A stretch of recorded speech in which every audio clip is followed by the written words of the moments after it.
पहली बार आप सांसद बनते हैं, क्या माहौल था घर पे? या आप तो जब 11,000 11,500 काफ़ी अंतर था, 11,500 नहीं 7,225 7,200 है। इस पर हमने देखा था 11,225। ठीक है, कुछ हो सकता है, आंकड़े में फर्क हो सकते हैं। क्या माहौल था सांसद बनने के बाद? हमारा जो बचपन है वो बहुत सामान्य परिवार में, बहुत गरीबी में भी था। एक्चुअल में हमने गरीबी की जो इंतहा देखी है कि जब आदमी को खाना ना मिले या पूरे दिन भूखा रहने पड़े तो पेट में कैसी जलन होती है, वो मैंने महसूस किया। वो लोग भी साथ में ही हैं? हाँ, मेरी बहन है। भाई नहीं है। तो वो भी एक और हमें बचाने की कोशिश की। मैंने देखा और मैं सो गया जबकि मैं जगा हुआ था।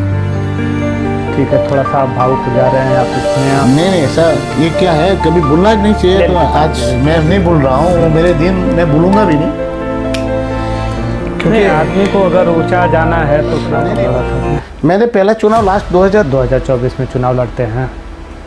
काफ़ी कंपटीशन रहता है और उस बीच में उमेश नाम से कई सारे कैंडिडेट खड़े कर दिए गए। क्या माहौल बना था दमन के अंदर? मुझे बहुत बार जाना पड़ा, बहुत सारी FIR हुई।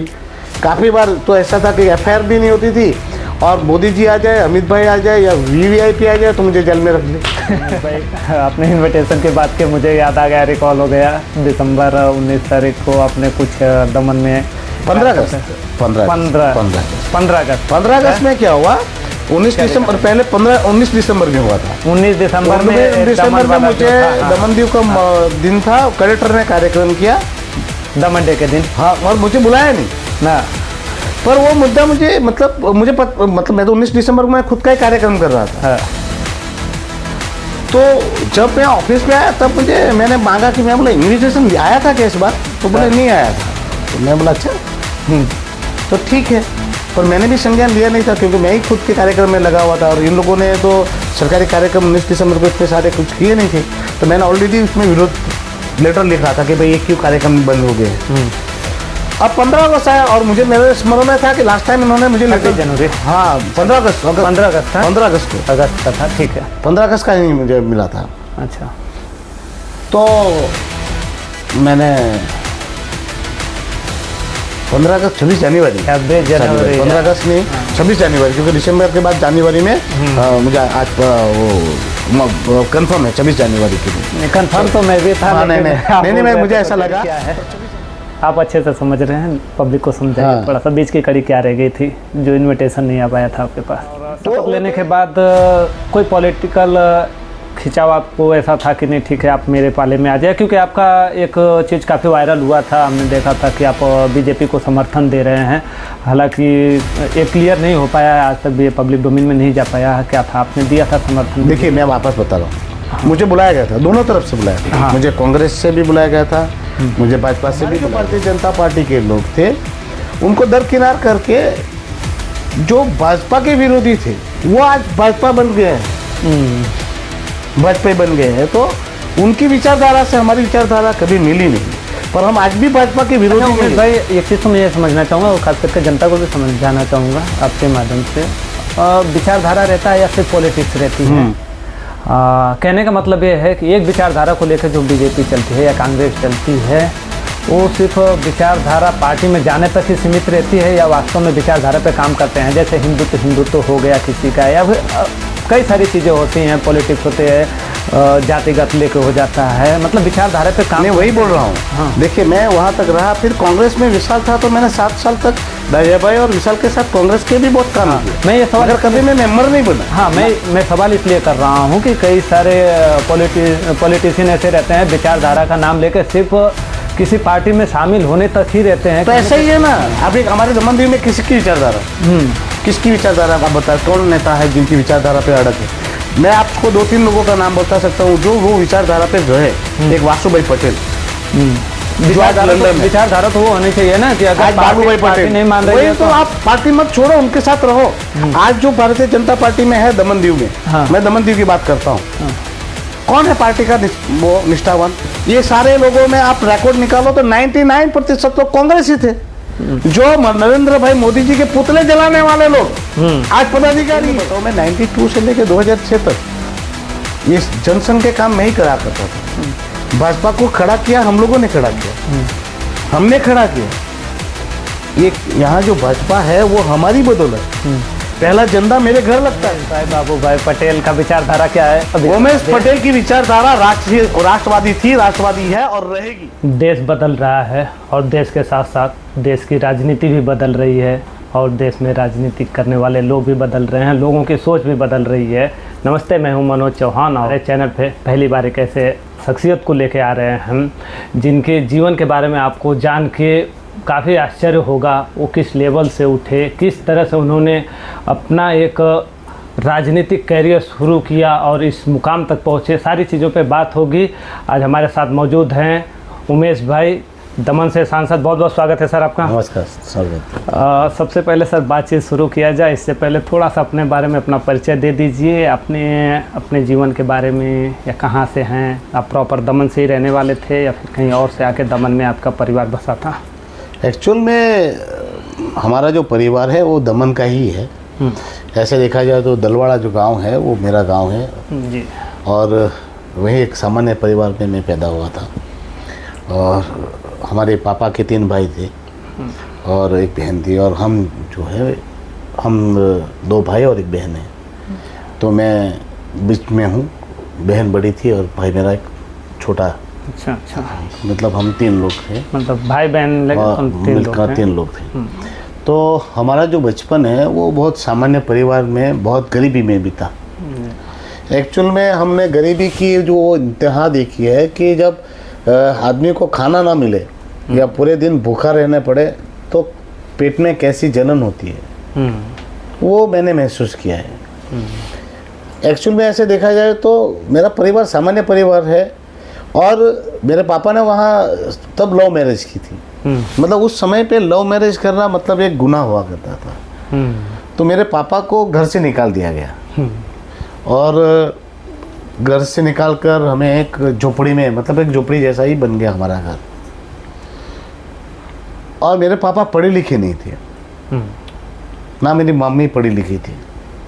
तो तब तो महिलाएं घर से बाहर निकलती नहीं थी। तो मेरे पापा जो है तो यहाँ पर ताड़ी निकालते थे और बैंड बजाया करते थे। तो हमारे तीनों का जो खर्चा था वो मेरे पापा बैर नहीं कर पाते थे। मतलब इतनी गरीबी थी। मैं वो दिन देखे मैंने जब आज से 50 साल पहले की बात। आज से मतलब वो 40 साल बोलता है, 40 साल की बात कर रहा हूँ मैं। अब मेरी 47 ईयर हो गई। तो मैं 7 साल का ही था। मेरा भाई तो मैं तो 5 साल का रहा होगा, मेरा भाई छोटा था मुझसे 3 साल का रहा होगा। मेरी बहन 7 साल की हो गई। तो मुझे इसलिए मेरे मामा के घर भेज दिया गया कि मैं, बड़ी बहन थी तो बहन को तो अमूमन कोई भेजता नहीं है, छोटा बेटा है तो छोटे को कोई भेजेगा नहीं। तो मैं बीच में था तो मुझे मेरे मामा के घर भेज दिया गया, क्योंकि मेरे पापा हमें तीनों को खाना नहीं खिला पा रहे थे।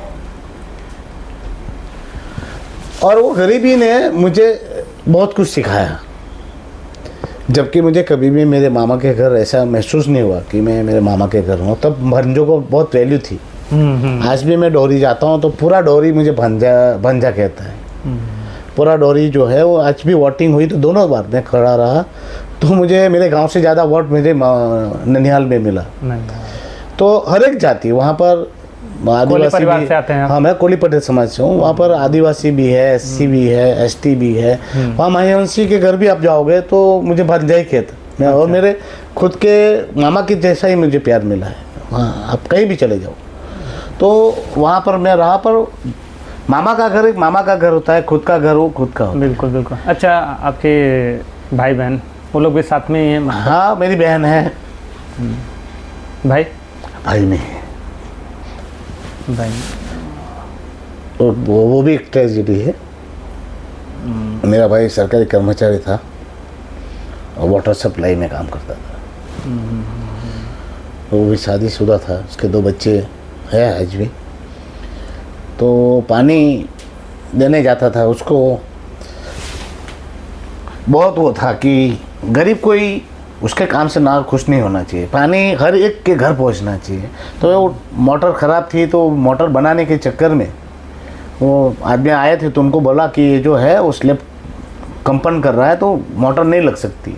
उसको ऐसा लगा कि 2 दिन पानी बंद ही था, तो आज भी बंद हो जाएगा तो आदमी को पैसा नहीं पहुँचेगा, पानी नहीं पहुँचेगा। तो मोटर लेके खुद उसको बताने गया कि ये तो हिलता ही है, और मोटर लेके जैसे इसने जंप किया बंद चला गया। तो ये दुखद ट्रेजेडी मेरे भाई के साथ रही, वो अलग बात है। पर हमने तीनों ने बहुत गरीबी में सफ़र किया, और उस गरीबी में मैंने देखा कि मुझे अगर ज़िंदगी में आगे बढ़ाया तो उस गरीबी ने बढ़ाया। उस सारी छोटी छोटी बातों ने मुझे यहाँ तक पहुँचाया। मुझे कपड़े कभी नए नहीं मिले। मेरे पापा के शर्ट या उनमें से बनते, या तो फिर हमें दोनों को एक जैसे कपड़े मिल जाते कभी कभार। और बुक्स तो मैंने कभी नए यूज़ ही नहीं किए। वो मेरी बहन के बुक्स थे, वही मुझे फैमिली वाला चलते रहता है, फैमिली में चलता। और सही बताओ, मैं मेरे पापा से बहुत नाराज रहता था यही बात लेकर कि मुझे बचपन में मामा के घर भेज दिया गया, मुझे कभी अच्छे कपड़े नहीं दिए, मुझे कभी नोटबुक्स नहीं मिले। वो मुझे नाराज़गी रही, मगर जब मैं बड़ा हुआ तो मुझे वो नाराज़गी भी मेरी ख़त्म हुई। क्या पढ़ाई लिखाई हुई में? मैंने ग्रेजुएशन बीकॉम भी किया, और मैंने डबल ग्रेजुएशन भी मैंने किया पॉलिटिकल साइंस से। तो इस पढ़ाई में भी मैं 7वीं में था तब से नौकरी करता हूँ, और वो नौकरी मैंने इसलिए की, जब मैं मामा के घर से आया तो एक दिन की घटना ने मुझे पूरा बदल दिया, जो मेरे पापा के प्रति मुझे नाराज़गी रहा करते थे। मैं वैकेशन में आया था, मुझे आज भी पता है। तो हमारा जो घर है वो झोपड़ी वाला था, तो उस पर मैं, हमारे यहाँ क्या करते हैं, प्लास्टिक डाल देते हैं बारिश आती है। हाँ, वो बारिश में तालपत्री डाल देते हैं ताकि पानी। तो एक साल क्या हुआ, जब मैं आया था तब वो अगले साल उन्होंने बीते साल में डाले होंगे प्लास्टिक, तो प्लास्टिक तो फट जाता है। तो इस दूसरे साल जो था, जब साल में आया था, उस साल बारिश जल्दी गिर गई। तो रात को सोए हुए थे, 2 बजे के आसपास मुझे पता चला कि मैं सोया हुआ, तो मेरे सर में, ये मेरे मुंह पे तो पानी की बूंदें गिरी, पानी टपकते थे बारिश। तो मेरा भाई बीच में सोता था, मेरी बहन, एक ही खटिया था हमारे घर, तो इस साइड मेरी बहन सोती थी, इस साइड मैं सोता था। तो जैसे ही गिरी बूंदें, तो मैंने मेरी आँख खोली, और वो सीन जो है वो कभी मैं भूलूंगा नहीं। मैंने देखा कि खटिया के उस पार मेरी माँ खड़ी थी, और इस पार मेरा पापा, और वो प्लास्टिक के टुकड़े को दोनों पकड़े हुए थे। छावनी बना के रखे थे ताकि मेरा बेटा वो दोनों भीग रहे थे और हमें बचाने की कोशिश कर रहे। मैंने देखा और मैं सो गया, जबकि मैं जगा हुआ था। ठीक है, थोड़ा सा भावुक हो जा रहे हैं आप इसमें। नहीं ऐसा, ये क्या है, कभी भूलना नहीं चाहिए, तो आज मैं नहीं भूल रहा हूँ, वो मेरे दिन मैं भूलूंगा भी नहीं, क्योंकि आदमी को अगर ऊंचा जाना है तो फिर नहीं वो दिन नहीं भूलने चाहिए, नहीं भूलने चाहिए। कैसे शुरुआत रहा उमेश भाई आपका राजनीति का? तो ये दिन थे जब मैंने सोचा था कि एक दिन ऐसा वक्त लाऊंगा कि गरीबों को और बेबसों को कभी किसी के पास कुछ मांगना ना पड़े। तब मैं सोचता था कि मैं भी कभी भी स्कॉलरशिप के लिए जाना है तो लागवक करो, अच्छी पढ़ाई के लिए कहीं स्कूल में जाना है तो लागवक करो, लागवक करने के लिए सांसद को मिलना है या किसी को मिलना है तो गांव के वो मुखिया को पास जाओ, पहले जाओ मुखिया के पास, उसके पास 10 चक्कर मारो, उनके घर की कली जटिल बातों को सुनो, जैक लगाओ, उसको लेके उनके पास जाओ, उनको लेके वहाँ जाओ। और तब 40 रुपये का स्कॉलरशिप के लिए मैं साइकिल लेके ब्रिज टूटा हुआ था, तो हम पूरा कच्ची गांव घूम के जाते थे और एक सर्टिफिकेट के लिए 10-10 चक्कर मारा करते थे। और वहाँ मैं दिखता था तो पैसे वाले लोग जो है उनके काम तुरंत हो जाते थे। वो सारी चीज़ें मैं महसूस करता था कि एक वक्त आएगा जब मैं खुद एक ऐसा लीडर बनूंगा जहाँ पर किसी गरीब को मैं बोले पहले उसको मदद कर दूंगा, उसको चक्कर ना मारना पड़े। और ये जो मेरी ऑफिस का सेटअप है ना, वो मैंने 96 में पहला ऑफिस बनाया था, सेम था। मेरे स्कूल में भी आप जाओगे तो सेम ऑफिस मिलेगा, क्योंकि वे मैं सपने में देखता था कि ऐसी मेरी ऑफिस होगी जहाँ मैं मदद करूँगा। तो वो छोटी छोटी बातों ने मुझे यह एक लीडर बनने के लिए प्रेरित किया। फिर मैं जब 10वीं में आया, 10वीं पास किया, तो मैं गांव आ चुका था। गांव में आंदोलन चल रहे थे, तब ये रूम वाला बहुत चल रहा था। कहाँ पे पढ़ाई चल रही थी आपकी? मैं भीमपुर स्कूल में पढ़ता था। भीमपुर में। तो जब मैं भीमपुर स्कूल से आया एसएससी में वैकेशन में, तब तो मैं आ ही गया था। 12वीं 7वीं 8वीं में मैं आ गया, तो फिर नौकरी लग गया। क्योंकि मेरी स्थिति मैंने देख ली थी कि बहुत ख़राब स्थिति है, और यहाँ पर पापा की हालत ये नहीं है कि हमें पढ़ा है। तो फिर मैंने सोचा कि अपना खर्चा खुद उठाएंगे। अच्छा। तो फिर मैं 7वीं में कोस्ट गार्ड के सामने, आज भी है कोस्ट गार्ड स्कूल के बाद एग्जैक्ट सामने एक वेल्डिंग का वर्कशॉप है, आप आज भी देखोगे तो वो है। वहाँ पे मैं दोपहर के बाद नौकरी किया करता था ताकि मैं अपना खर्चा निकालूँ। तो वहाँ लग गया। फिर एसएससी तक तो मैं, तो उसके चलते यंगों में मुझे बहुत सारा प्रोत्साहन मिला। पढ़े लिखे लोगों ने मुझे बहुत आगे किया। पहला चुनाव कब लड़ा था आपने? मैंने पहला चुनाव लास्ट 2014 में, 2019 में लड़ा। 19 में लड़ा। तब तक मैं कोई चुनाव नहीं लड़ा था। मतलब ये अपने जो गांव का चुनाव होता है, इस तरह का कोई चुनाव आपने नहीं। मैं पहला कभी एक्सपीरियंस आपका ये? एक्चुअली में बताओ, वो 15 साल में मैंने जब बताया ना, तभी मैंने मेरी टीम बना के मैंने लड़ाया। तो पूरी मैं मेरी मरोड़ पंचायत में सारी सीटें लेके आया था। कड़िया और मरोड़ 2 अलग अलग पंचायतें हुई। तो उसके बाद भी मैं दोनों पंचायत जीता। और मोटी दमन तो मेरा पहले से ही बेस रहा। जैसे मैं 12वीं में आया, फेल हुआ 12वीं में तो पहले में, तो उसके बाद मैंने मोटे दमन वगैरह में यूथ एक्शन पोस्ट और स्वामी विवेकानंद मंडल बनाए। और ये स्वामी विवेकानंद मंडल पहले बना, क्योंकि मैंने एक चीज़ देखी थी कि संस्था के थ्रू आगे बढ़ने से आपको किसी पद की जरूरत नहीं थी। संस्था के अध्यक्ष के नाते आपको कलेक्टर हो या यहाँ पर एडमिनिस्ट्रेटर हो, वो मुलाकात दे देता था। या सरकारी कार्यक्रमों में आपको इनविटेशन आने लगते थे, या तो फिर स्कूलों कॉलेजों में भी आपको बुलाया जाता था। तो मैंने देखा कि ये संस्था के माध्यम से आप बहुत कुछ कर सकते हो। तो नेहरूआ केंद्र से जुड़कर हमने संस्था रजिस्ट्रेशन की। पर स्वामी विवेकानंद जो संस्था थी वो केवल सोशल काम करती थी। जैसे स्कूल बनाया हमने, लोगों की पढ़ाई के लिए मदद करना, जो मुझे दिक्कत आई थी वही काम वो फिलअप कर रही थी। फिर हम जब 12वीं में फेल हुए, उसके बाद इससे जो मूवमेंट शुरू हुआ, तो हमने देखा कि यार यहाँ तो बेरोजगारी का आलम ये था कि युवाओं को रोजगार देना बहुत ज़रूरी था। और यहाँ पर जो पॉलिटिशियन, पावरफुल पॉलिटिशियंस है, वो अपने ही लोगों को नौकरी दिला रहे थे, ओपन इंटरव्यू हो रहे थे, यानी स्थानीय लोगों को रोजगार ही नहीं मिल पा रहा था जो यहाँ रहते हैं। तो हमने वो मूवमेंट चालू की। तो फिर ये स्वामी विवेकानंद मंडल से हम लोगों ने सोचा कि हर गाँव के अलग अलग मंडल बनाते हैं। तब हमने 54 जितने युवा क्लब बनाए, 25 जितने महिला क्लब बनाए, 100 जितने सेल्फ हेल्प ग्रुप बनाए, और उन सारे अध्यक्ष को, सारे सचिवों को इकट्ठा करके फिर हमने यूथ एक्शन फोर्स बनाया। और यूथ एक्शन फोर्स का काम था इस सिस्टम के सामने लड़ना, करप्शन के सामने लड़ना, और ये मनमानियों के खिलाफ लड़ना। तो ये यूथ एक्शन फोर्स रजिस्टर हुआ। तभी 2003 में आपको पता हो तो एक ब्रिज कॉलेप्स हुआ, ब्रिज हादसा हुआ, जिसमें 29 बच्चे की डेथ हुई। वो डेथ में लापरवाही सरासर प्रशासन की थी, प्रशासनिक अधिकारियों की घोर लापरवाही रही। तो हमने उसमें आंदोलन किया, मुझ पर FIR हुई। क्या था डेट का कहानी, कैसा था? यहाँ पर ब्रिज कॉलेप्स हुआ था।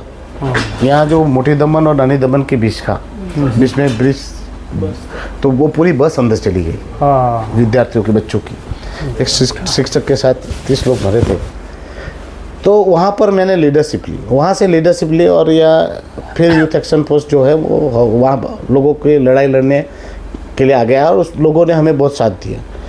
तो समाज सेवी संस्था से मुझे यहाँ पर लीडर के रूप में स्थापित किया। और फिर हमने जो मूवमेंट की रोजगारों की, उसमें पूरे दमन से और दीव से मुझे समर्थन मिला। और वही बीच में फिर आया इलेक्ट्रिक विद्युत विभाग। विद्युत विभाग को प्राइवेट करने की सोच 2004 से चालू हुई। तो ये यूथ एक्शन फोर्स ने फिर से लीडरशिप ली। जो मैं दमन में तक सीमित था वो दीव तक पहुंचा, और दीव में भी मेरी लीडरशिप में लोगों ने काम किया, साथ दिया। और दमन दीव के सारे लीडर्स, वो भाजपा के हो, कांग्रेस के हो, या विविध संस्था के और विविध समाज के आगेवान, उन्होंने मेरी लीडरशिप में सबने मेरे साथ आंदोलन में भाग लिया। फिर वो चला आंदोलन, बहुत सारे आंदोलन हमने किए, वो सक्सेस आंदोलन रहे। इलेक्ट्रिक हो, या फिर ये डोमिसाइल लाना हो, या फिर 17 जाति को OBC दिलाना हो। तो ये बहुत सारे काम, फिर वो टीचरों की भर्ती हो, या पुलिसकर्मियों की भर्ती हो, और LDCO की भर्ती हो, वो सब आंदोलन के चलते पॉजिटिव रिप्लाई आए, उसके रिस्पॉन्स, ठीक वो है। लीडरशिप बने हमारे। ये रहा आपका राजनीतिक शुरुआत था, लेकिन जब आप खासा चर्चा में आए 2019 के चुनाव में, हालांकि वो चुनाव आप जीत नहीं सके किसी कारण से, लेकिन जब आप 2024 में चुनाव लड़ते हैं, काफ़ी कंपटीशन रहता है और उस बीच में उमेश नाम से कई सारे कैंडिडेट खड़े कर दिए गए।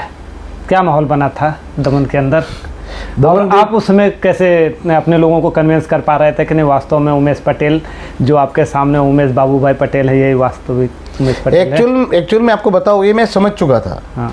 क्योंकि लास्ट चुनाव जब 2019 में हम हारे, तो वो मुझे पता था कि ये चुनाव बहुत डिफ़िकल्ट है और जितना बहुत मुश्किल है, वो लास्ट टाइम मुझे पता था। पर मुझे एक बात करनी थी साबित कि यहाँ पर बिना पैसे के भी चुनाव लड़ा जा सकता है। लोग आपके साथ जुड़ते हैं अगर आपके मुद्दे सही हो। और लास्ट चुनाव में मुझे 20,000 जितना वोट मिला था। उस वोट की संख्या ने मुझे विश्वास दिला दिया था कि आप कुछ भी भरोसा तो था 2019 हिसाब से लड़ोगे और रणनीति के साथ लड़ोगे तो आप चुनाव जीत भी सकते हो। लेकिन ये कंफ्यूजन तो जनता में काफ़ी हो गया। नहीं, वही बता रहा हूँ। तो वो वहाँ से मुझे बिल तो मिला था, मगर इस बार तो मुझे पूरा विश्वास था, क्योंकि मैं 6 महीने पहले ही मैंने तैयारी शुरू कर दी थी। और जब से प्रशासक प्रफुल्ल पटेल आए थे, तब से एक चीज़ हो गई थी क्लियर कि सत्ता पक्ष और विपक्ष दोनों ही नदारद रहे थे पूरे दमन दीव से। सत्ता पक्ष यानी भाजपा का जो लालू भाई था, तो लालू भाई कभी बोल ही नहीं पाए थे प्रशासक जी के। प्रशासक ने हमारे दमन दीव के लोगों के हक और अधिकार छीन लिए थे, पंचायत के पावर्स छीन लिए थे, जिला पंचायत, नगर पालिका, सबके पावर्स छीन लिए थे। दमन दीव में लोगों के घर, मकान, दुकान तोड़े जा रहे थे, काम धंधे सर्वनाश हो रहे थे, हर प्रकार की समस्या होती थी। और उनके पास जाते थे तो जो भाजपा के लीडर से या लालू भाई एक ही जवाब निकालते थे कि हमारा कुछ नहीं चलता, प्रशासन हमारी नहीं सुनता। ये तो हास्यप्रद है फिर तो। हाँ, और उस वक्त कांग्रेस की जवाबदेही थी कि वो खुलकर पब्लिक समर्थन में आए, उनके मुद्दों को वो रास्ते पे से लेकर जहाँ भी ले जाना है वहाँ तक ले जाए और लोगों के हक और अधिकार के लिए लड़े। मगर उस बीच क्यों पर कांग्रेस पूरे 5 साल तक नदारद रही, दमन दीव में कहीं दिखी ही नहीं। और वैसे माहौल में मैंने 2019 से लेकर 2024 तक पूरा प्रयास किया कि लोगों की आवाज़ बनूं, लोगों के मुद्दों को उठाऊं और जिसके लिए जितना भी परिश्रम लगे या जो भी तकलीफ आए, समस्या है, उसका सामना करना है और डट के सामना करना है। उस बीच में मुझे बहुत बार जेल जाना पड़ा, बहुत सारी FIRs हुई। काफ़ी बार तो ऐसा था कि FIR भी नहीं होती थी और मोदी जी आ जाए, अमित भाई आ जाए या VVIP आ जाए तो मुझे जेल में रख ले। मतलब प्रशासक का कोई कार्यक्रम हो तो वो कार्यक्रमों में मुझे 100 मीटर की दूरी पर मुझे जाना प्रतिबंधित हो जाता था और मुझे रोक दिया जाता था। कभी तो एक बार तो क्या हुआ कि उन्होंने मुझे 2-2 कार्ड इन्विटेशन भेजे और उनको पता नहीं था कि स्कूल का भी मैं चेयरमैन हूँ। इन्विटेशन जाता भी नहीं है। और अभी तो बाद में बंद कर दिए।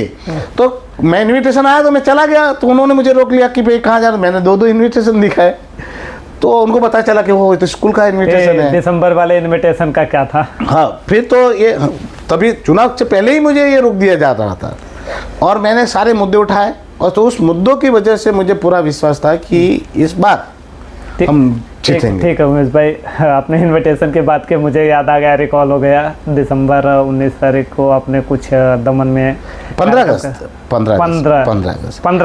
अगस्त में क्या हुआ? 19 दिसंबर पहले 19 दिसंबर में हुआ था। 19 दिसंबर में मुझे दमन दीव का दिन था, कलेक्टर ने कार्यक्रम किया दमन डे के दिन। हाँ, और मुझे बुलाया नहीं ना, पर वो मुद्दा मुझे मतलब मैं तो 19 दिसंबर को मैं खुद का ही कार्यक्रम कर रहा था। हाँ। तो जब मैं ऑफिस पे आया तब मैंने मांगा कि मैं बोला इन्विटेशन आया था क्या इस बार? तो बोले नहीं आया था। तो मैं बोला अच्छा, तो ठीक है। पर मैंने भी संज्ञान लिया नहीं था क्योंकि मैं ही खुद के कार्यक्रम में लगा हुआ था और इन लोगों ने तो सरकारी कार्यक्रम 19 दिसंबर को इतने सारे कुछ किए नहीं थे। तो मैंने ऑलरेडी उसमें विरोध लेटर लिखा था कि भाई ये क्यों कार्यक्रम बंद हो गए हैं। अब 15 अगस्त आया और मुझे मेरे स्मरण में था कि लास्ट टाइम इन्होंने मुझे लेटर, जनवरी, हाँ 15 अगस्त था, 15 अगस्त को, अगस्त का था, ठीक है, 15 अगस्त का ही मुझे मिला था। अच्छा। तो मैंने 15 अगस्त 26 जनवरी 26 जनवरी 15 अगस्त नहीं 26 जनवरी, क्योंकि दिसंबर के बाद जनवरी में मुझे आज वो कंफर्म है 26 जनवरी के दिन। कंफर्म तो मैं भी था। हाँ, नहीं नहीं, मुझे ऐसा लगा, पर 26 जनवरी थी। कंफर्म है 26 जनवरी। और उस 26 जनवरी को मैंने पूछा कि भाई आपको कोई इन्विटेशन घर पे आया है? तो घर वालों ने बोला नहीं आया। मैंने ऑफिस में तपास की गया, हमें इनविटेशन आया है। मैंने पीएस को फ़ोन किया कि भाई हमारे मेल पे तो नहीं आया है। बोले नहीं आया है। तो मैंने देखा कि ये बार बार कर रहे हैं और उनको ऐसा लग रहा है कि इसको इनविटेशन नहीं देने से ये नहीं आएगा। फिर भी आप पहुँचते तो मुझे मालूम था कि अब मुझे इनको कैसे मेरी मौजूदगी जो है वो बतानी है।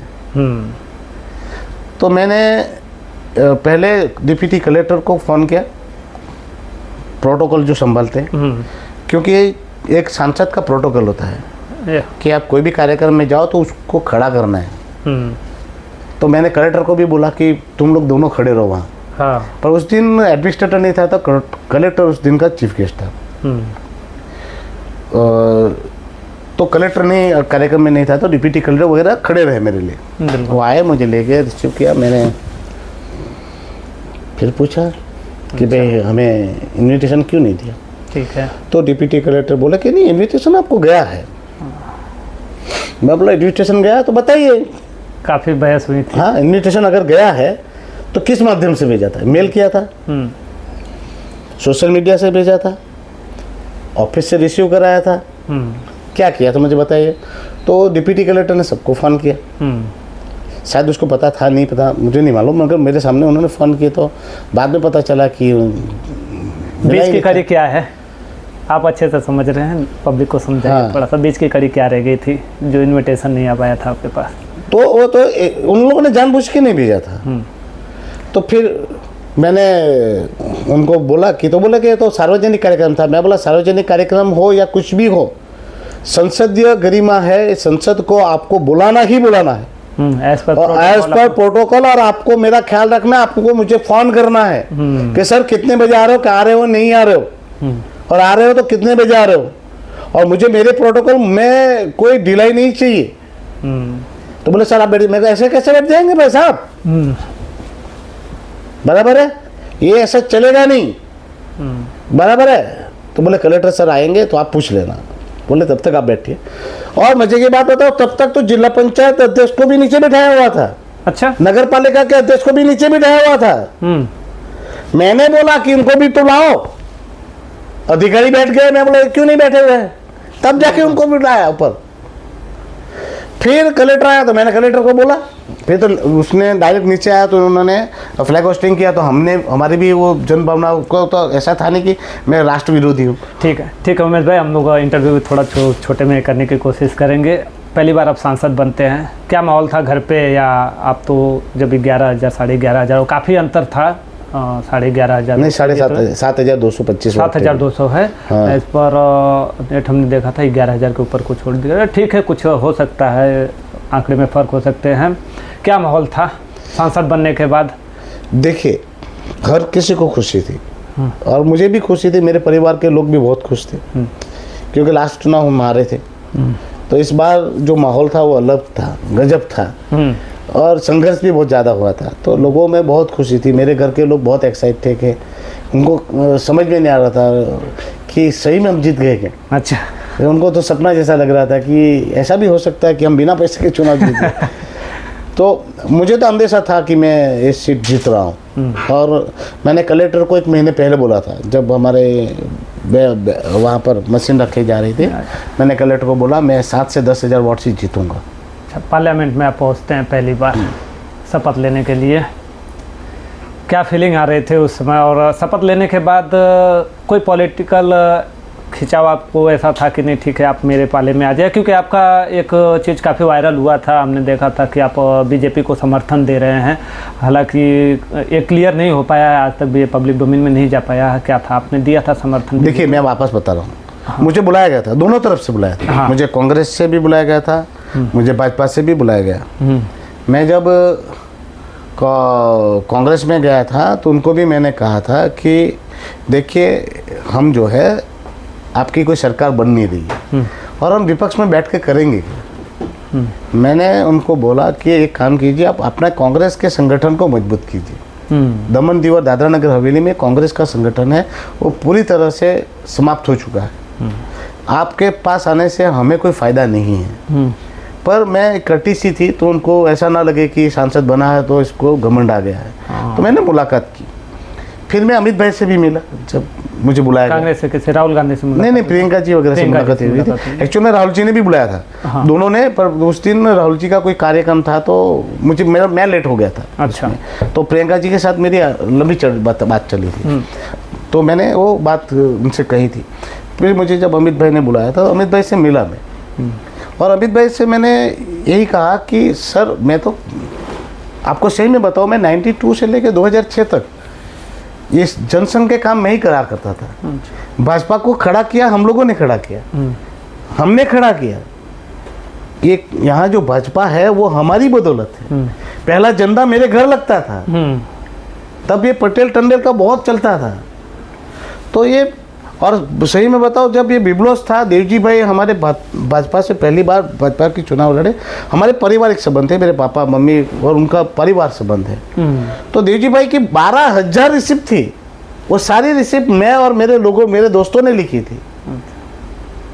क्या प्रक्रिया रही अमित भाई के मिलने के बाद? फिर अमित भाई से जब मिला तो मैंने यही बात बताई कि हम तो सर पहले से रहे, 2006 तक थे, मगर फिर जो है वो हमारे जो भारतीय जनता पार्टी के लोग थे उनको दरकिनार करके जो भाजपा के विरोधी थे वो आज भाजपा बन गए हैं, भाजपा बन गए हैं। तो उनकी विचारधारा से हमारी विचारधारा कभी मिली नहीं, पर हम आज भी भाजपा के विरोधी नहीं। भाई एक चीज़ तो मैं ये समझना चाहूँगा, और खास करके जनता को भी समझाना चाहूँगा आपके माध्यम से, विचारधारा रहता है या सिर्फ पॉलिटिक्स रहती है? कहने का मतलब ये है कि एक विचारधारा को लेकर जो बीजेपी चलती है या कांग्रेस चलती है वो सिर्फ विचारधारा पार्टी में जाने तक ही सीमित रहती है या वास्तव में विचारधारा पे काम करते हैं? जैसे हिंदुत्व हो गया किसी का, या कई सारी चीज़ें होती हैं, पॉलिटिक्स होते हैं, जातिगत लेके हो जाता है, मतलब विचारधारा पे काम। नहीं, वही बोल रहा हूँ। हाँ। देखिए मैं वहाँ तक रहा, फिर कांग्रेस में विशाल था तो मैंने 7 साल तक डाया भाई और विशाल के साथ कांग्रेस के भी बहुत काम किए। मैं ये सवाल कभी मैं मेंबर नहीं बना। हाँ, मैं सवाल इसलिए कर रहा हूँ कि कई सारे पॉलिटिशियन ऐसे रहते हैं, विचारधारा का नाम लेकर सिर्फ किसी पार्टी में शामिल होने तक ही रहते हैं। तो ऐसा ही है ना। अभी हमारे दमन दीव में किसकी विचारधारा, किसकी विचारधारा आप बता, कौन नेता है जिनकी विचारधारा पे अड़क है? मैं आपको 2-3 लोगों का नाम बता सकता हूँ जो वो विचारधारा पे रहे। एक वासुभाई पटेल, विचारधारा तो वो होनी चाहिए ना कि अगर बाबूभाई पटेल नहीं मान रही है तो आप पार्टी मत छोड़ो, उनके साथ रहो। आज जो भारतीय जनता पार्टी में है दमन दीव में, मैं दमन दीव की बात करता हूँ, कौन है पार्टी का वो निष्ठावान? ये सारे लोगों में आप रिकॉर्ड निकालो तो 99% तो कांग्रेस ही थे। जो नरेंद्र भाई मोदी जी के पुतले जलाने वाले लोग आज पदाधिकारी है। वाजपेयी जी की कॉमेडी करने वाले, वाजपेयी जी की कॉमेडी क्या करते थे, वो पदाधिकारी है। जे भाजपा को खड़े किए हम लोगों ने, उनको मारने वाले, पीटने वाले वो लोग आज कांग्रेसी लोग आकर भाजपा के पदाधिकारी बने। तो आज जो है आप देखो दमन दीव और दादरा नगर हवेली में जो सत्ता पर है उसके साथ सब है, कोई विचारधारा से नहीं है। आज ही ये सत्ता गिरी तो आप देख लेना कि ये सारे दौड़ के सामने पड़ेंगे। और आप दादरा नगर हवेली की बात कर लीजिए, चलिए मोहन भाई जिंदा था, वही लोग थे दादरा नगर हवेली में जो जिला पंचायत काउंसिल में, वो मोहन भाई के आगे पीछे दौड़ रहे थे। मोहन भाई के जाते ही कहाँ चले गए? उमेश भाई, बाबू भाई पटेल का विचारधारा क्या है? उमेश पटेल की विचारधारा राष्ट्रवादी थी, राष्ट्रवादी है और रहेगी। मेरे ऑफिस में मेरे पीछे सिर्फ 2 फोटो है, वो आज नहीं, उमेश पटेल 92 से लगाता है। आज मेरे घर पे जाइए यही 2 फोटो मिलेगी। मेरे ऑफिस में आइए, आपको क्या पता, मैं राष्ट्रपति जी के साथ मेरे फोटो है, अमित भाई के साथ फोटो है, सब बहुत सारे लीडरों के साथ फोटो है, मगर मेरे उस पर आपको नहीं दिख रही है। प्रधानमंत्री जी से मुलाकात? प्रधानमंत्री जी से मैं अनलकी हूँ कि 2 बार जाते जाते मेरी मीटिंग मेरी ही वजह से वो हुई, बराबर। अभी तक मुलाकात नहीं हो पाई है? नहीं, अमित भाई से मैं बार बार मिला हुआ हूँ, मैं प्रधानमंत्री जी से एक बार टच एंड गोई कटी सी मीटिंग के सिवा मेरा कुछ नहीं। सदन के टाइम पे तो मुलाकात होते रहते हैं सब मिलते। और वहाँ पर आपको कोई ऐसा नहीं लगता कि अच्छा, क्यूरियोसिटी मैं पूछ रहा हूँ, आम जनता भी जानना चाहेगी, खास करके जब सदन में आप लोग जाते हैं क्या माहौल रहता है? मतलब कई सारे पक्ष के रहते हैं, अलग अलग पार्टी के सांसद आते हैं, एक दूसरे से नजर मिलाते हैं वहाँ पे, या चलिए ठीक है ये कांग्रेस का आया ना तो इससे नजर नहीं मिलाना, मैं साइड से निकल जाऊँ, क्या रहता है वहाँ पे? पार्लियामेंट में आप ऐसा लगेगा नहीं आपको, अच्छा, कि ये भाजपा ही है या कांग्रेस ही, नहीं, बिल्कुल नहीं लगेगा। हाँ। और आपको वहाँ पर तो एटमॉस्फेयर एकदम दोस्ताना लगेगा। जो ये विचारधाराओं की लड़ाई। अच्छा, ये जो जब सोशल मीडिया कई सारे चैनलों पे जब आते हैं, जब वहाँ पे प्रश्न काल चल रहा होता है या फिर जब जवाब देते रहते हैं, उस टाइम पे जो गर्मा गर्मी चलता है, वो माहौल शुरुआती दौर में नहीं रहती होगी? नहीं, आपको जो माहौल दिखता है ना उसे पार्लियामेंट के सवाल तक ही है, बस वहीं पे खत्म हो जाता है, वहीं पे खत्म। आप राहुल जी और सब जब मिलते हैं तो आपको ऐसा लगेगा अरे यार ये क्या है। इसलिए मैं बोलता हूँ मेरे क्षेत्र के लोगों को कि आप लोग आइए, हाँ, ज्यादा से ज्यादा लोग दिल्ली आइए, मैं आप लोगों को गैलरी में बिठाऊंगा। और उस प्रश्नकाल के बाद आप देखोगे ना बाहर तो सब गैलरी में सब साथ में बैठे हुए होते हैं, सब चाय नाश्ता कर रहे हो या तो लंच कर रहे हो। अच्छा, क्या अच्छा लंच टाइम का क्या रहता है वहाँ पे सिस्टम? क्यूरियोसिटी है, जनता जानना चाहती है अपने सांसदों के बारे में जिनको उन्होंने चुन के भेजा है, क्या माहौल रहता है जब आप लोग वहाँ पे बैठते हैं? सांसद तो वहाँ पर कैंटीन है, कैंटीन में सब सारे सांसद एक ही साथ मतलब देखिए काफी लोग तो अपने अपने घर खाना खाने चले जाते हैं। हाँ। पार्लियामेंट जो है वो 5 से 10 मिनट की दूरी पर है सबके हाउस, तो वहाँ पर ही रहते हैं। और वो आप चाय नाश्ता तो आपको सब एक साथ ही करते दिखेंगे। और एक ही टेबल पे गृह मंत्री भी आते हैं वहाँ, आते हैं, प्रधानमंत्री नहीं। हाँ, प्रधानमंत्री जी कम आते हैं, मगर गृह मंत्री जी तो काफी बार वही पार्लियामेंट में ही खाना खाते हैं। तो मुख्य उद्देश्य वो कोई मुद्दा हो तो वो वहीं पर खाना खा लेते हैं। होती है मुद्दे पे वहाँ पे, वो चर्चा ही तो होती है पार्लियामेंट में, सबसे ज्यादा बातें तो सदन में होती है जब। हाँ, तो बाहर भी आप देखोगे तो बाहर आपको वही सारी चर्चा करते हुए पार्लियामेंट में सदस्य दिखेंगे, एक दूसरे को मदद करते हुए भी दिखेंगे, एक दूसरे को राय देते हुए भी मिलेंगे। और वहाँ पर एक बहुत अच्छी बात है, जो नया है ना वो किसी भी पार्टी का हो, मगर उस दूसरी पार्टी का जो आदमी सीनियर होगा ना वो उसको एकदम गाइड करेगा। अच्छा, मतलब उसकी गलती भी हो जाएगी ना, सपोज के कांग्रेस वाले ने गलती कर दी तो भाजपा उसकी टांग नहीं खींचे। हाँ। या भाजपा ने कोई गलती कर दी नया सब, तो सीनियर उसकी टांग नहीं खींचाई करेगा, फिर उसको समझाएगा। अच्छा, कि नहीं इसको इस प्रकार से उसको आगे बढ़ाना है। फिर आप किसी भी को मिलने जाओ तो अगर सीनियर बैठा हुआ है ना तो वो आगे नहीं जाएगा, जूनियर को बोलेगा जाओ मिल लो। अच्छा, तो पार्लियामेंट का जो एटमॉस्फेयर है वो आपको अंदर अलग और बाहर अलग दिखेगा। ये जो लड़ाई है वो सिर्फ विचारधारा की लड़ाई है, विचारधारा। हाँ, वो कांग्रेस भाजपा या समाजवादी या फिर ये ट्रिब्यूनल ये सब जो है वो अंदर जो है वो अंदर गहमा गहमी सिर्फ मुद्दों के लेकर है। अच्छा, बाहर सब एक ही जैसा होता है। उमेश भाई, जब हम आपसे मिलने आ रहे थे तो कई सारे क्वेश्चन हमने समाज में भी डाल दिया था कि हम जा रहे हैं उमेश भाई से, तो 1-2 सवाल आए थे बाहर से। चुनाव से पहले क्या दिक्कतें आई थी आपको? एक भाई का सवाल था, उन्होंने बोला था कि ज़रा पूछिएगा उनसे, चुनाव से पहले कुछ समस्या आई थी आपको फिजिकली? जो भी है। नहीं, मुझे फिजिकली प्रॉब्लम हुआ था। एक्चुअल में क्या था, ये रास्ते जो खोदे पड़े हुए ना उसकी वजह से ही मुझे प्रॉब्लम आई। वो मैं एक्टिवा लेके पहले चला करता था। अच्छा। तो रात को जब मैं सुबह जब आया तो वो रास्ता खुदा हुआ नहीं था, और मैं घूम के दूसरे दिन मैं घर चला गया। तो दूसरे दिन जब आया तो मैं वो सत्य सागर का जो रोड है वो रात को मतलब दूसरे दिन खोद दिया था, मुझे पता ही नहीं। अब मैं बाइक लेके आ रहा था और मेरा फोन आया तो मैं फोन उठाऊं और देखो तब तक बाइक गिर गई और मुझे पीछे में पेन आ गया। पेन आया तो फिर मैंने एक गलती कर ली कि मैंने एक टैबलेट सी मांग लेकर पेन किलर लेकर काम चला लिया। तो दूसरे दिन मुझे दुखी तो रहा था, तो यहाँ पर कोर्ट में केस था और लालू भाई के अगेंस्ट ही था। तो कोर्ट से वकील हमारे साहब का फ़ोन आ रहा था 4-5, और मेरा फ़ोन साइलेंट पे था। तो मैंने देखा तो फोन बोले यार इनके लालू भाई आ गया है और तू गायब है, तो जज गर्म हो रहा है, तू तुरंत आ। मैं उनको कह ही रहा था कि मेरी तबीयत अच्छी नहीं, मैं नहीं आ पाऊँगा। तो मैं जल्दी से वो बाइक लेके हम लोग गए। हमारी जो कोर्ट है वो और कुछ चढ़ा रही, इसलिए मैं दौड़ने गया। अच्छा। तो वहीं पर मैं बैठ गया और मुझे यहाँ पर जोर से पेन चालू हो गया।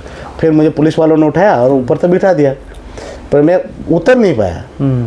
फिर मुझे नीचे से ले आए और फिर पुलिस हॉस्पिटल गया तो इंजेक्शन लेके मुझे दे दिया कि ऐसी इंजरी दिख नहीं रही है। पर दूसरे दिन जब देखा तो एक राइट हैंड और राइट जो फुट है और हाथ है उसमें झंझनाहट जो है होने लगी और कंपन होने लगी, मतलब पैरालिसिस जैसा। पैरालिसिस होता है तो आप छून हो जाता है। अच्छा। तो या तो कंपन हो रही थी पर उठ नहीं रहे थे, तो वो एक फिजिकल प्रॉब्लम हुआ। बाद में चुनाव में तो बहुत सारी प्रॉब्लम हुई। पॉलिटिकल प्रेशर, पॉलिटिकल तो बहुत प्रेशर तो कभी उमेश पटेल को कोई दे ही नहीं सकता, ये आपको दावे से कह सकता हूँ मैं ना, मतलब बाहरी। हाँ, ये चीज़ है कि उमेश पटेल ना कभी डरा था ना डरेगा। उमेश पटेल प्रेशर में नहीं आता, प्रेशर में तो कभी उमेश पटेल आएगा नहीं। हाँ, मुझे दबाने की कोशिश की गई, मेरे नाम के 3 उमेश पटेल खड़े कर दिए गए, एक भी बैनर नहीं लगाया मेरा एक भी बैनर नहीं लगने दिया। आप जानते हो वो जो उमेश पटेल आपके नाम से खड़े हुए थे उनको आप जानते हैं? मैं जानता हूँ, सबको जानता हूँ। वो 2 तो मेरे गाँव के थे। चुनाव के बाद मिले उनसे? मिले तो उनको क्या, मैं क्या बोल सकता था, बेचारे वो तो इनोसेंट लोग थे जिनको प्रलोभन के चलते उनको खड़ा किया, पर वो सब बेनिफिट मेरे लिए गए।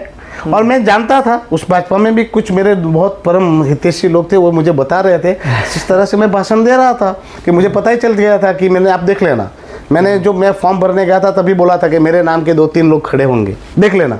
अच्छा, मैंने जब फॉर्म भरा था उस दिन की स्पीच निकालना, उसमें मैंने ये सारी चीजें जो हुई ना, पूरी रणनीति वो मैंने बोली कि 2-3 लोग उमेश पटेल खड़े होंगे, मुझे सिंबल भी देखना, ये लोग ऐसा करेंगे, लास्ट में बैठ भी जाएगा।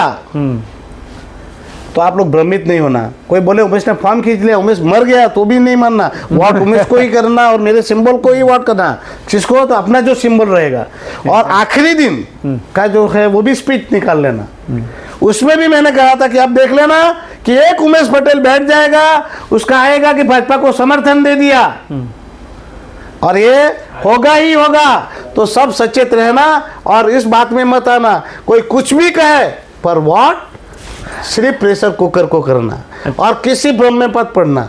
कुछ भी हो जाए प्रेशर कुकर याद रखना, सीटी बजाना है। प्रेशर कुकर प्रेशर में नहीं आया। हाँ, तो ये जो है तो सीटी बजी और ये हम लोग जीते। तो ये मैं ना पहले प्रेशर में आता था और आज भी बोल रहा हूँ, मैं आज भी प्रेशर में नहीं आता, मैं अपना कर्म करता हूँ, 100% कोशिश करता हूँ। उमेश भाई पटेल को फ्यूचर में कोई आपको मंत्रालय मिलता है, समर्थन जाएगा बीजेपी को?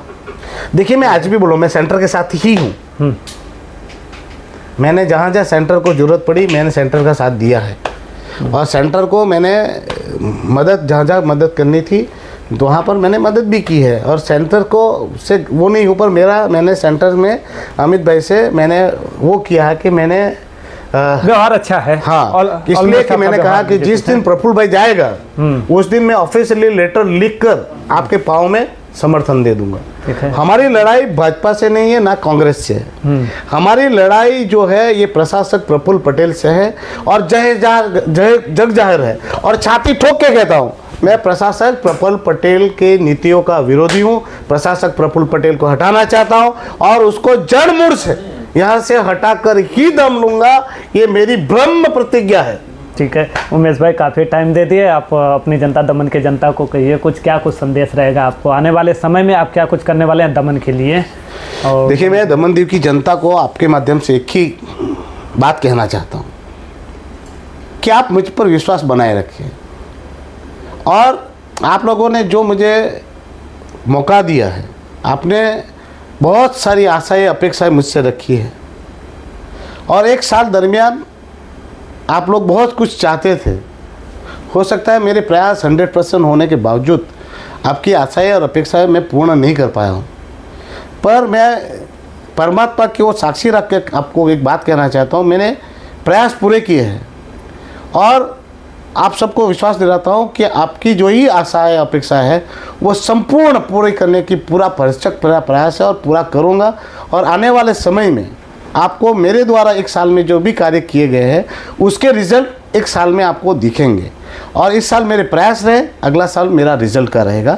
तो आप लोग मुझ पर विश्वास बनाए रखेगा, प्रेम बनाए रखेगा, और आने वाले चुनाव में मेरे हाथ मजबूत कीजिएगा। पंचायत चुनाव, जिला पंचायत और नगर पालिका की सारी सत्ताएँ अगर हमारे साथ आती है तो आप देखिएगा कि प्रशासक प्रफुल्ल पटेल को रहते हुए भी हम कैसे नाच नचाएंगे। तो आप सब मेरा साथ और सहकार देते रहिए और मेरे पर आपका विशेष आशीर्वाद भी बनाए रखें। धन्यवाद। ठीक है, हारा वही जो लड़ा नहीं। उमेश भाई है, लगातार लड़ रहे हैं, तो हारने का तो सवाल ही पैदा नहीं होता अगर दमन की जनता और पूरे देश की जनता अपने सांसद को सुन रही थी। हालांकि ये किसी राजनीतिक पार्टी से अभी तक नहीं है, लेकिन इनका जो भी है आप लोग ने इंटरव्यू में देख ही लिया है। आपका अपना क्या प्रक्रिया है उमेश भाई बाबू पटेल के बारे में, आप क्या सोचते हैं और इनके कार्य के बारे में आप क्या सोचते हैं, आप हमें कमेंट करके ज़रूर बताएं। और ऐसे इंटरव्यू के लिए आप जुड़े रहिए। मैं था मनोज चौहान और कमरे के पीछे हमारी टीम काम कर रही थी। सबको बहुत बहुत शुक्रिया। उमेश भाई बहुत बहुत शुक्रिया।